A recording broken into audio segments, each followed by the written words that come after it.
Hi, I'm Amy Rodman. I'm a teaching artist with the Southern Alleghenies Museum of Art and the PA Council on the Arts. I'm going to be creating a series of watercolor painting tutorials. This will cover everything from the basics like choosing your own brushes and watercolor paper to the paints, and that could be starting out with a children's set like this or moving into more higher quality tubes of paint. And we'll work on everything from subject matter, the types of subject matter, skill building exercises, and many different techniques where you can print out a guide or you can just paint on regular paper, but this will cover many different ways to utilize the paint. So hopefully this will give you a good start on how to use watercolor paint, just some of the basic introductory things, and then you can work your way up into a more detailed painting.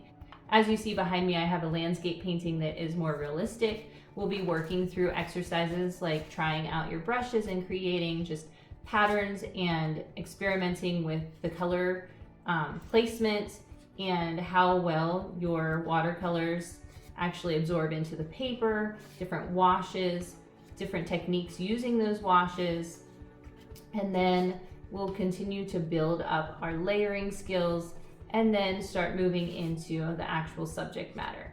So hopefully by the end of this series, you'll have gained confidence in using this material and you start painting the subject matter that interests you.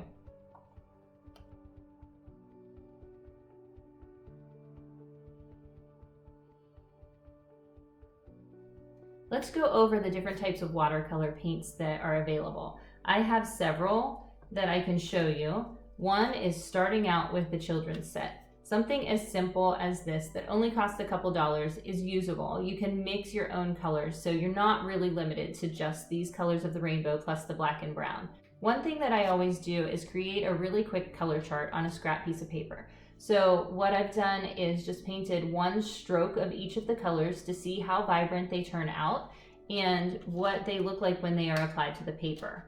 You'll notice that this set has many more colors, but again, I'm able to mix colors right there in the lid, and then I have a chart so I can see which of those are the best for different areas of my painting. When you're looking here, I have so many different pinks that it's hard to tell which one is going to be the most vibrant on the paper. So this is a really good resource to keep with your paints. I just close it in my lid whenever they're dry. This set is one that I really enjoy. It was a little more pricey, I believe around $25, but it was well worth it. Watercolor paints last forever. I've had this for a very long time. It's barely used up. What you can see here is my color chart that I just keep right in the lid. These paints are a bit better quality, so they're more vibrant, and they come with everything I need. A little sponge to clean my paintbrush off, a paintbrush that actually comes apart and holds the water here so it fits right inside the set. All you do for this is squeeze the tip and a little drip of water comes out. And that's why there's a sponge right there, so you can clean the tip off between dark colors. And then of course the palette. The palette is washable. You can see that I've mixed plenty of colors, and then I'm able to just close it up and continually travel with it.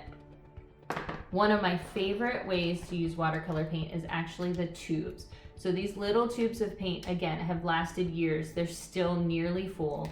And I've created a color chart for each one of those where it's separated by each of the colors I have, but I don't have to reference those all that often. Here is a palette with each of my colors. I mix my colors continuously.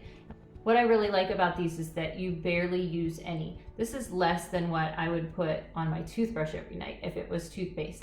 So once it is on the palette and I've mixed the colors, if I need to step away from my painting for days, weeks, even months, you can come back and it's dried out. You just refresh it with water. So it isn't a painting that you have to worry about losing the colors that you've mixed. They're always going to be ready for you.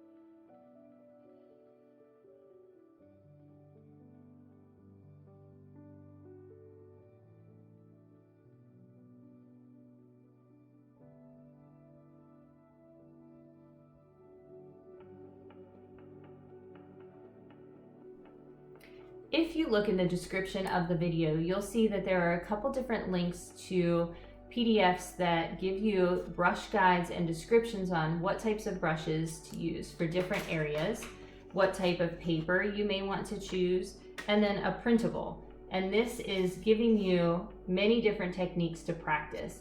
I was actually able to run my watercolor paper right through my printer and then practice on here. If that isn't an option for you, at least you have the guide to see what different types of techniques you should be trying out. And if you don't try it on a bigger piece of paper, that's why I often cut small little scraps of paper so that I'm not wasting an entire sheet at a time.